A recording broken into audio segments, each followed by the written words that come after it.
Awesome. Well, Katie, thank you so much for agreeing to start this conversation and for being here. Personally, I am so excited to be talking to you because we have been, I feel like, besties on Instagram for a little while now. You reached out to me maybe like 6 months ago to a year ago, and we're like, oh my God, Yeah. our dogs are twins. And that's like when it all started. And you sent me all these photos of your dog and my dog. And you were like, did you kidnap my dog?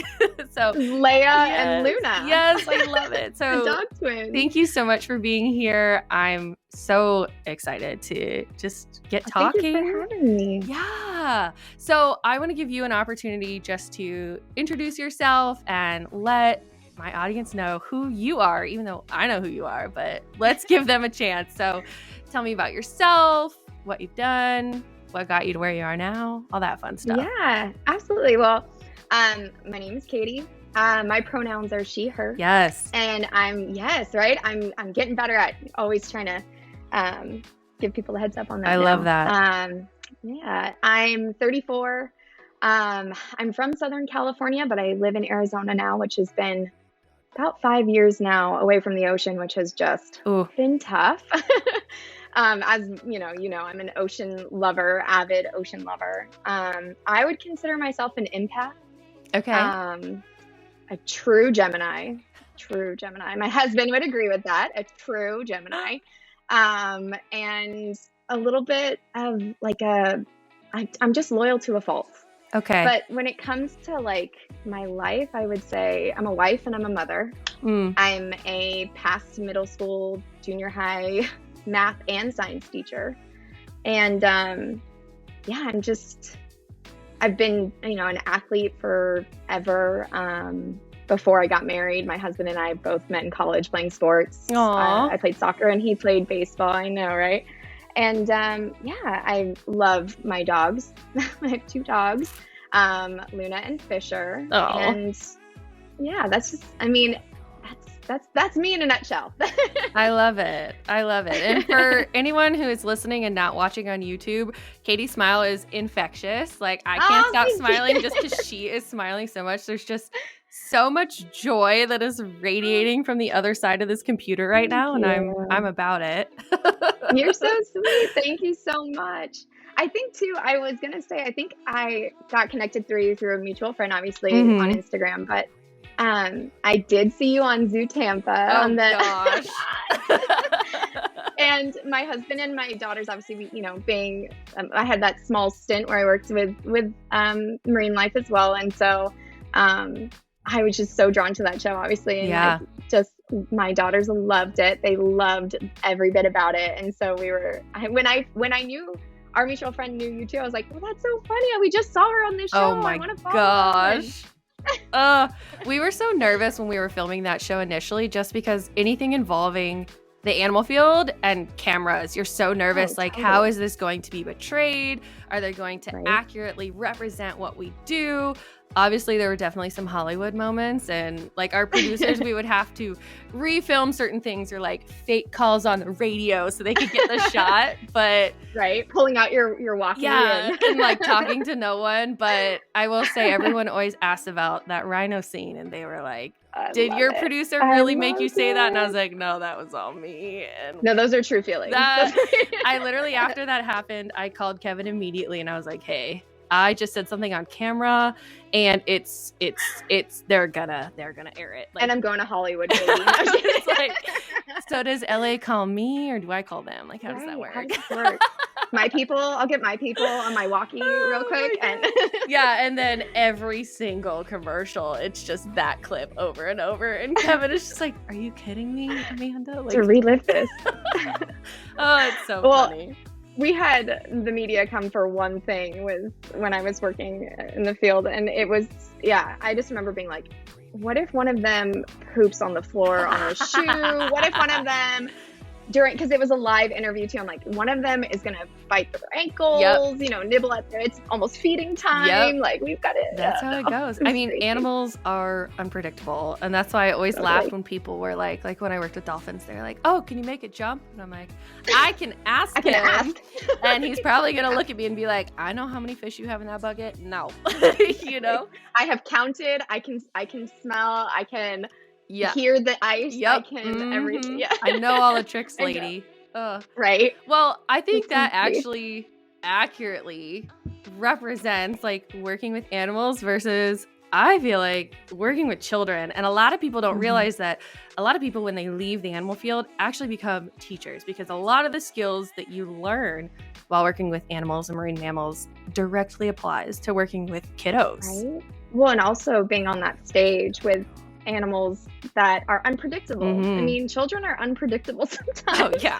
I mean, you can ask them all the time to, 1, 2, 3, eyes on me, and sometimes you'll get it and sometimes you won't. So it's the same with animals. I mean, you're asking nicely. We know that there's rewards, but yeah. For sure. I mean, the same goes with Kev. I can ask him as nicely as I want, and he's like, I don't know. We'll see. Possibly. So you actually, like I said, we talk all the time on Instagram, and you, I can just tell, are like one of my people, because every time I post something that I think might not be well received, whether it's like politically, environmentally, starting these harder conversations, you're always the first one in my inbox, like, yes, queen, I'm right there with you. And we're taking it down. Yeah, you're like, down with the patriarchy, like, we're gonna go. And I love following you and just watching the incredible things that you do with your own family and your twins. Oh my gosh, they are incredible. And my favorite thing to watch is your dance parties that you have with them. We have to dance it out every now and then, especially after a hard day, right? Yeah. Blast the music. And it's funny, my brother and my sister-in-law and my husband and I were talking about last night about my daughter's taste in music, because we only listen to, Red Hot Chili Peppers and the Eagles. And I mean, all the old stuff, Def Leppard. And so that's like our jam. So we were talking about that. I have 8-year-old identical twin daughters who know the words to Red Hot Chili Peppers and Def Leppard songs and the Eagles, and I'm trying to think who else, Led Zeppelin. And all the greats. Absolutely, yeah. So that's so funny. Yeah, we love to dance it out. It's one of the ways that we keep ourselves, when we're having a hard day, it's a great way to kind of come back down and be like, all is good in the world. My body is moving. I've got good music. I'm with good people. It's just one of those things. Get those endorphins flowing and change that perspective.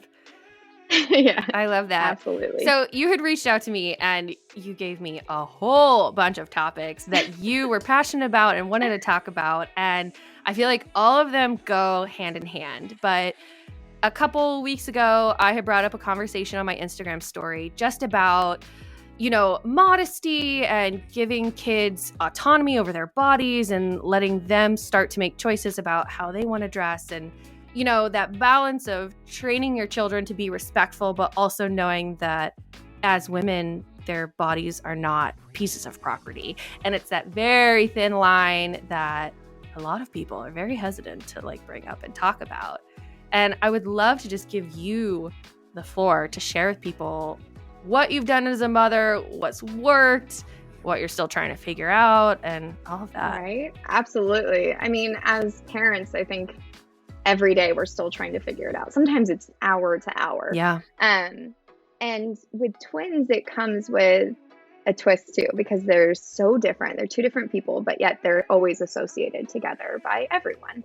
So just in general, I feel like we're just all doing the best we can, and myself included. But, I think it's important when we talk about, what's appropriate and modesty and everything. I think it's important that we focus on gender norms specifically and what gender really is, because it's a societal, it's what we deem as a society to be correct and appropriate, and which means it's fluid, which means we can alter it. The norms that we are putting on our kids and on us as a society are basically coming from us as a society, which means we can change it. Yeah. which comes back down to, what is appropriate for girls to wear? Well, what is appropriate for boys to wear? What is appropriate for anyone to wear? Well, we're deciding that on our own. Mm-hmm. And as adults, we get to make those decisions. With kids, we have to take in consideration, obviously, age appropriateness, and what we feel comfortable as parents is age appropriate.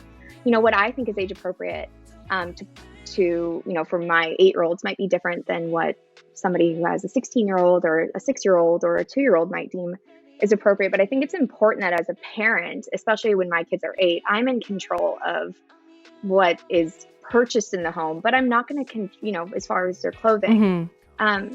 but I'm not going to control what they decide to wear that day, as long as I know it's not 120 degrees out. I'm not going to put them out in their, their favorite unicorn fleece onesie. Oh, but that would be so fun.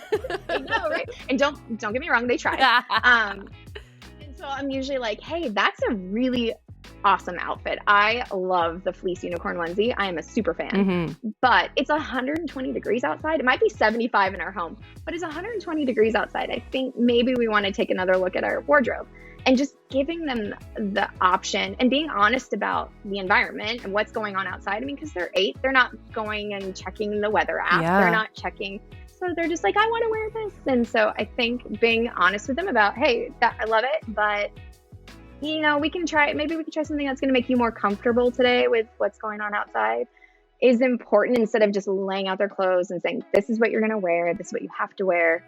I think something that I wasn't necessarily always given as a child, as probably most millennials, people, we were raised by a different generation, was a lot of choices in everyday things. And obviously that has to come with, our parental guidelines. We're the ones who are in charge of their safety and their health and their well-being. But there are certain things that I think that children should be allowed to choose for their autonomy. And, I think I'm probably hyper-focused on that as a mom of identical twins. Oh, yeah. And sometimes people confuse the way they look, obviously. So allowing them the freedom to choose what they wear, how they wear their hair, or the length of their hair if they decide to cut. I'm just always one to say, you do you, girl, because I know the struggle must be real for them to feel like they already look so much alike. Yeah. So giving them those little victories and those little freedoms at such a young age. It started when they were really young. I started allowing them to make certain choices, within their age, what was appropriate for them. And I think that's been important for them to find not just their autonomy, but also their confidence. Mm-hmm. When we take choices, we strip confidence from children. And from adults. If somebody is making all of my decisions as an adult, I lack the confidence that I can make them on my own. And I think that's important for kids to start early with. And I can ramble on about this as long as you'll let me. No, I love that. And it actually relates. I literally just saw a TikTok this morning where she was saying that there's this idea that because you raise your children, they owe you respect. And she was like, no, you teach respect as a parent and you respect your children. And if you have done your job well, they will model that respect that you give them. And that was such a light bulb moment for me where I was like, whoa, okay. Right? And even just the culture shock of living on my own as like a single female and then getting married to a man. And my family is a family of all women. So like, just the culture shock of girls, same. Yeah. 5 generations, all girls. Yeah. On my side. It's wild. And so it's a wild ride with all these women. Yes. And then finding a man that's gonna fit into that too. And I was just like, there was this iconic moment in our marriage where Kevin was like, you want me to be this strong leader man, but you have to give me the opportunities to do so because I'm a very strong, independent female. And he's like, I love right. that about you, Amanda. But if you want me to be a leader, you have to give me those opportunities. And it's that same thing. Like you have to allow those opportunities and like model that so that way you can get it in return. Absolutely. And I think one of the ways that we feel respected is when people listen to us. And that comes from choice making. That's, hey, if I'm in a group of my girlfriends and everyone gets asked their opinion on what we want to do for dinner, and I'm left out of it, I don't feel respected in that group. And that goes for everyone. If everyone else gets a say but you feel disrespected. You don't get a say. Why? Why don't I get a say? Right. And I think with kids, I mean, yes, they're children, but we have to allow them into the family unit in decision making. Like the little things. I mean, my husband and I moved our dining room table the other way yesterday. It was a big moment. And I asked my daughters, because I love change because I'm a Gemini. So the furniture in my house gets moved all the time. That lamp was not there behind me. It was over there yesterday. So, but I asked my kids, hey, what do you guys think? Do you think we should move this dining room table? It's so small, but it's part of our home. And I feel like it's going to change the room. Mm-hmm. And so it's going to change their environment. And why don't they get a say? It's so little and so minute, but it's just allowing them. And half the time they're like, whatever, mom. Like, right. Okay. But the fact that I asked, I think is almost the more valuable part and lesson in that is that I'm giving them a say in just little daily things that are part of their daily lives, part of their environment. And I think that allows them to feel confident in where they fit in our family. It's not my husband and I run the household and you are our subordinates. This is our family home. This is where you all, are working together to create this home for our family. And that requires work for each of us. Yeah. All four of us have to take part in taking care of the home and making decisions for our home and making decisions as a family on what we're going to do or where we're going to go or what we're going to put in our home or who we're going to let in our home. And people are probably like, well, they're 8. Why are you giving them this? Because later on, they're going to, that confidence and that connectivity to that connection that we're building now, when they're teenagers, they're not going to feel isolated that they have to lock themselves behind closed doors to feel comfortable. This is their comfort. You're giving them equal state in the relationship, which is what relationships are all about, and giving them that freedom to safely express their emotions now at 8. That's only going to translate 10 years from now when they're 18, Right. That's the hope, right? You're like, one can hope. That's my hope is that when they're 18 that they'll still think that I'm cool. But recently I was having a conversation with my dad about something that happened between my daughter Emma and I, where I asked her if she could feed the dogs, and she was like, "Do I have to do it right now?" And I said, "Well, no, but also there's a way that we can have this conversation," because it was the tone of, "Oh, do I have to do it right now?" And my instinct is to go, "Yes, get up and do it." But I sat for a second and I was like, well, her time is important too. Her time is valuable too. And she was, in the middle of doing something, and I didn't respect that in that moment. Or I didn't honor her time. And so I had a conversation with her about the tone, and we focused on that. And I just said, and one of the things I said to her though was, I didn't respect your time either. And it's important that I respect you and what you're doing in that moment, just like I asked the same in return. And when I told my dad about this conversation, he was like, whoa, you said that to her? And I said, well, yeah, because she's an individual who you would say that to me. I'm your daughter, but but I'm 34 but she's 8, and one day she'll be 34. And I hope she gives that respect to her children if she so chooses to have them. So it's just an interesting, I think that we get lost in the fact that they're kids sometimes, and we have to take care of them. We have to nurture them. But I think it's important to understand too that they're individuals and that they deserve that same respect and that autonomy within the home. And it just creates an environment that they feel safe in. And I think being a junior high teacher allowed me to speak with kids who didn't feel that way. And then having to go through this pandemic as a Zoom teacher and seeing them under their covers and with their hoods over their heads and watching them kind of struggle through this isolation already to feel then even more isolated. We were all feeling, like what a weird time, but I think that, that has led me to see that if we can connect now and focus on our responses now, with youngers, then I think it will hopefully allow that isolation, those barriers that we all innately feel when we're teenagers, where the adolescence and the hormones are raging. But I'm hoping that we can start, breaking down those barriers now to open those doors later.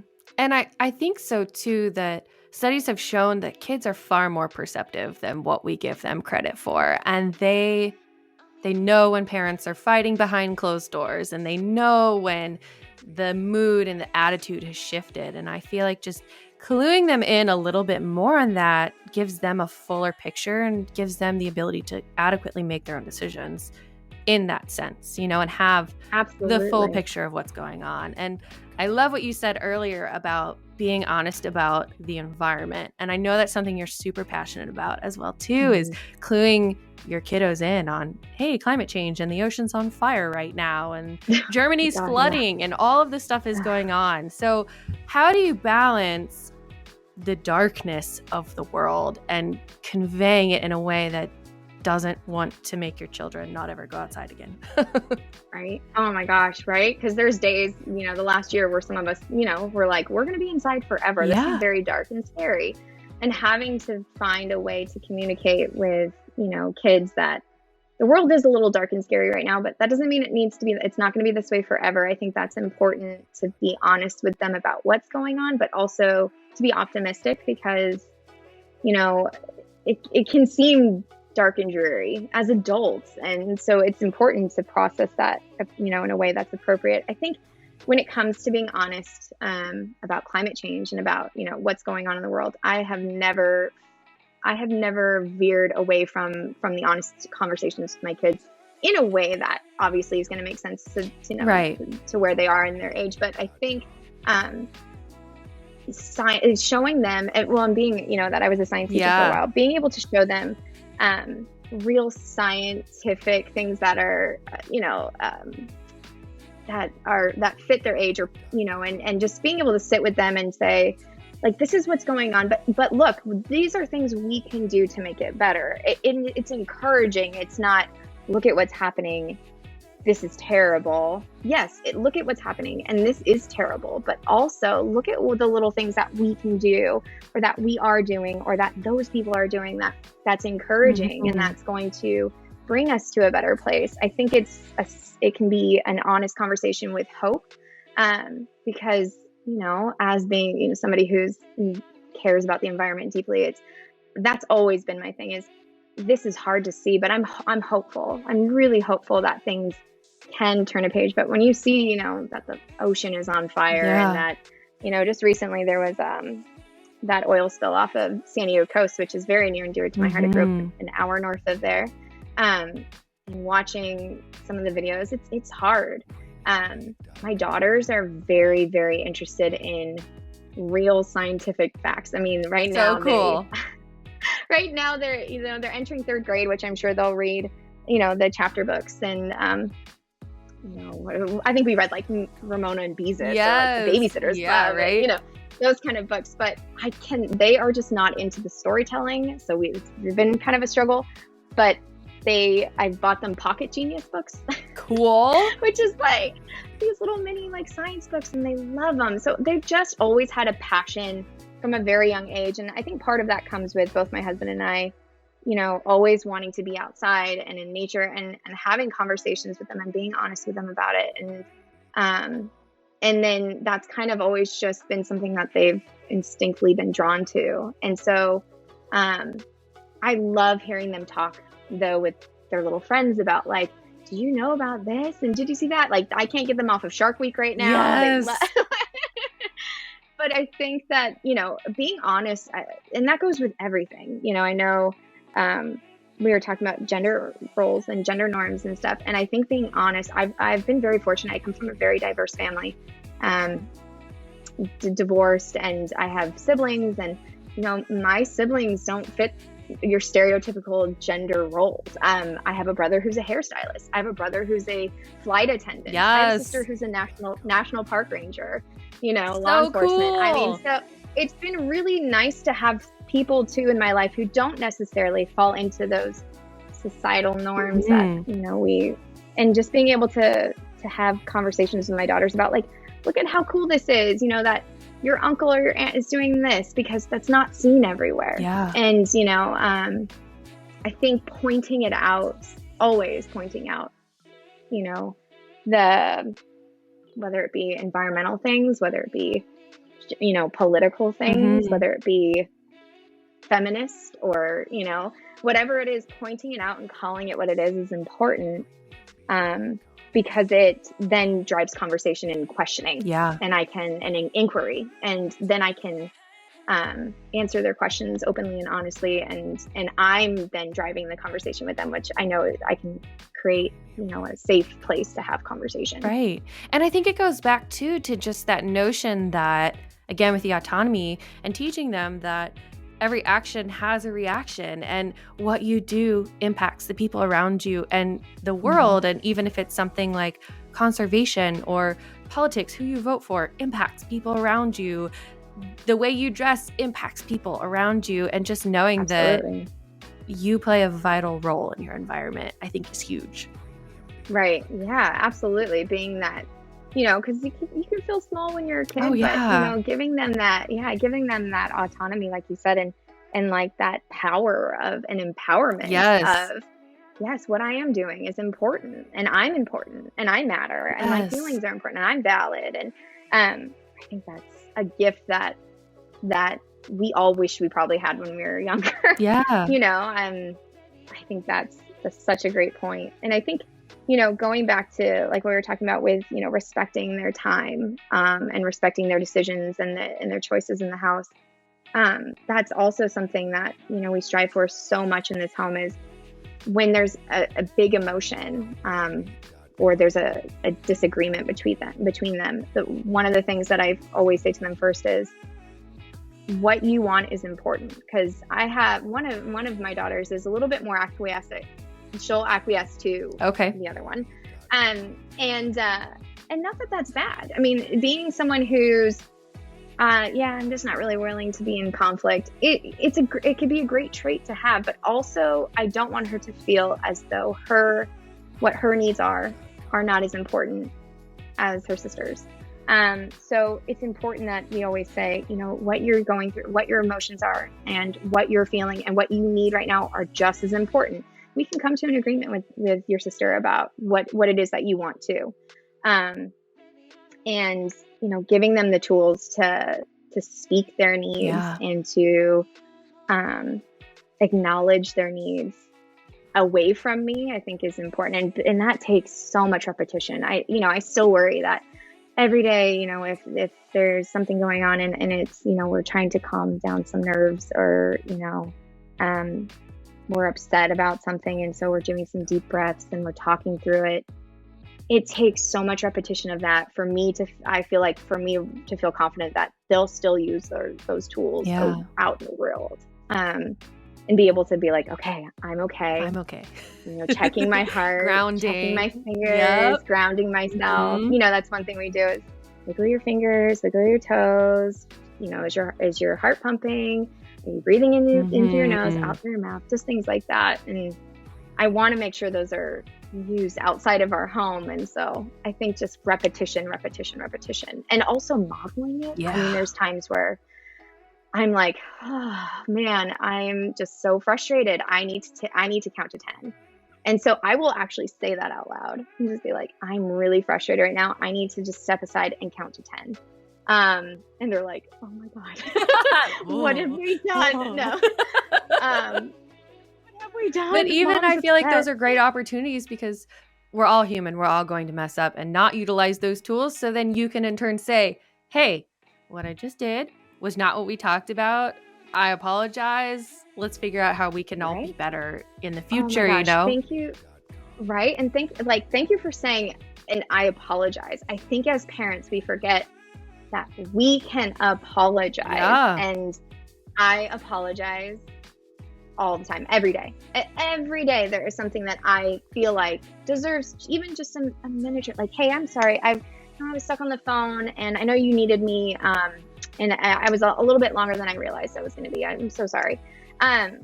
Because it just opens the door to the, hey, I'm not perfect. I know I'm not perfect. Yeah. And when you're not perfect, when something goes wrong, or when you feel like you've messed up, then you can come to me too, because I will understand. And it's okay. Right. And it's okay to say sorry. Apology with action. Like, I'm sorry I did this. Let me fix it and help me not do it again and hold me accountable. And that's the big thing. Hold me accountable. Yes. There's times where I know that, let's say Avery is struggling with something and it's just, causing problems and for her. And I'll say, hey, I noticed this is what's been going on. How about this? I saw that I've been doing that too lately. I'm having a really hard time managing my anger lately. So how about, when I notice that you are getting frustrated, how about I, tap you on the shoulder twice? And then when you see me getting frustrated, you whisper, something in my ear, or you tap me on the shoulder twice. And I might not be feeling more frustrated lately, but it's more of a, hey, I'll hold you accountable if you hold me accountable. And that usually calms everything down anyways. And so we're not even having to get to that point of her, because she recognizes, like, I'm more focused on watching my mom to make sure to say, I'm going to catch her. I'm going to hold her accountable. And then it's almost like it's non-existent. And again, it's that equal stock, equal sharing in the relationship, equal effort. And that's what it's all about. Well, I love at the end of a conversation, if we've kind of gotten, if we're frustrated with each other, one of the things I used to do when they were little is say, thank you for talking to me about this. I really appreciate it. Is there anything you'd like to apologize for? If, they were, and so now they'll do that to me. Mommy, is there anything you would like to apologize for? You're like, and I'm like, oh my goodness. Yes, actually, because I have no ego when it comes to, parenting. You just can't. Yeah. Because when it's no holds bar. There's always something that's going to go wrong, or that's happened, or or that you've done wrong, or tripped in front of everyone when you're chasing your kid down the aisles at Target or something. Like there's just no, you can't have an ego, because we're all trekking through the mud together. Carrying your kid out like a in football hole. Oh my gosh. Out Costco from the back in the dairy section out. Because they're screaming about not getting a sample or something. I don't know. And you get the nods from the older generation going, you do that, Mom. I know where you're going. Yeah. Solidarity, sister. Yep. Well, that actually segues perfectly to the next question is it challenging, especially with social media? And we talk about all the time how social media is a highlight reel. Do you get caught up in the comparison game with these like perfect mommy bloggers online, or how are you able to balance that? That's such a good question. I think I'm really lucky that when I had Emma and Avery, it was 2013. Instagram is fairly new. Yeah. It's real, but fairly new. Pinterest was fairly new. I think it'd been around for a year or two or something. But man, did I get sucked into that. And also, not that this is a huge, issue, but being in Southern California, it's just, and where I was in Southern California and just my social group and stuff, I think played a part into some of the stressors of like doing it the right way. I wouldn't say that I felt like it was everywhere around me, or that people were making comments or being judgmental, but it was my own insecurities of, I don't know what I'm doing. Yeah. What am I doing? And then I see all these other, women who I'm like, oh my God, they're nailing this. Yeah. And they look good doing it. And I haven't showered in 3 days. Or, so it's almost like your own innate just insecurities of being a new parent. I think it comes with, I think everyone has their, their own questions and issues, am I doing a good job? But I think, as Instagram has become bigger and social media in general has become bigger and things are more accessible and Pinterest is a real thing, I started writing down some of my thoughts about, not being a Pinterest perfect mom, but writing down my wins in the day. Sometimes when I was having a really hard time when they were little, I would kind of sit down and just write down like, okay, what am I super proud of myself for today? Because, my husband would go to work when they were really little, I was at home with them, and it was just me. And luckily I had some close friends that would, who hadn't had kids yet, and they would come by and hang out. Yeah. And, help out, wrangle two little toddlers. But I think that it was really hard. I think actually writing down though and journaling, like today, I was able to put them in their bouncer in front of the shower, and I took a 15-minute shower, and they napped for 2 hours, and nobody fell out of their, rolled off the couch today, or, like just little wins. But writing them down really affirmed me, because when you do see those things on social media, it can be hard. It can be, but it is a highlight reel. And as many times as we tell ourselves that's not there every day. And I know that mom has got her hair up in a bun most of the time, but today she is rocking it. And looking for when you're rocking it, I nailed it today. My little wins today. I think that really helps. And having a strong support system, having family who's involved, and my daughters have 7 uncles. Whoa. And 4 or 5, I mean, with in-laws and stuff, 5 aunts. They have a tribe. Right? Wow. And, they've got people around them that are solid, good people who want to raise them up with us, and they respect the way that my husband and I have chosen, to raise them. And, going back to, gender nonconformity, we've always chosen to not associate them with pink and purple, and with allowing them to say, hey, what's your favorite color? My daughter, Emma, her favorite color has been orange, and she could say orange. Okay. Right. And just having a support system around you that does agree and respect your decisions as parents. I think that helps kind of separate all the comparisons around you, because you're like, my people, they get me. I must be doing something right. They're respecting my parenting wishes. Yeah. I know that my kids are, happy and healthy. So I've got to be doing something right. I love that. And again, it's evident because I follow you on social media, and I see all these amazing results. So I know that the work is definitely being put in, and it's just so cool to see, especially, with my friends and the people around my life. Everyone's entering into that stage, and everyone's got their own opinions about how they're going to do things, and they will not hold back. No, they don't, which is fine. And again, it'll always be some random stranger at the grocery store when you're trying to juggle, a toddler who decides to tell you your hands are full. And I remember one time I don't like conflicts, but one time I had had it. And she said, oh my, your hands must be really full. And I just turned to her and I said, well, you should see the size of my heart. And I felt like that was me putting my foot down. You go, Katie. You showed her. That was me. When I was 26 with 2 babies, and I'm like throwing probably a fit because, they didn't have the right size diapers or something. And this lady decided this was the right time. This is the time. Or to ask me if I had them naturally. I'm like, why is that your business? But why is that your business? I was getting, who are you? Okay. And why are you asking me this? I don't know you. Whatever your name is, Go away. Carol at the grocery store. Yeah.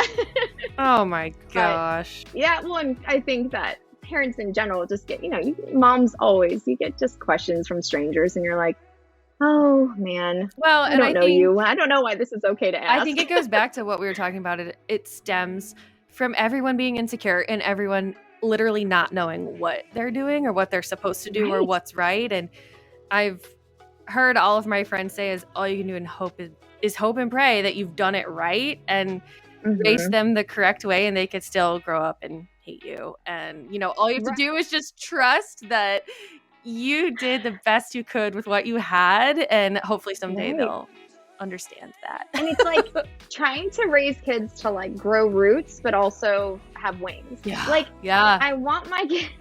I want my kids to feel rooted into this family, that they are, the heart and soul of my husband and I, and that they always have a place here. Wherever we are, they have a place. But I also want them to have wings to fly off and feel confident in themselves. I mean, it is like literally trying to teach your kids to grow roots and have wings.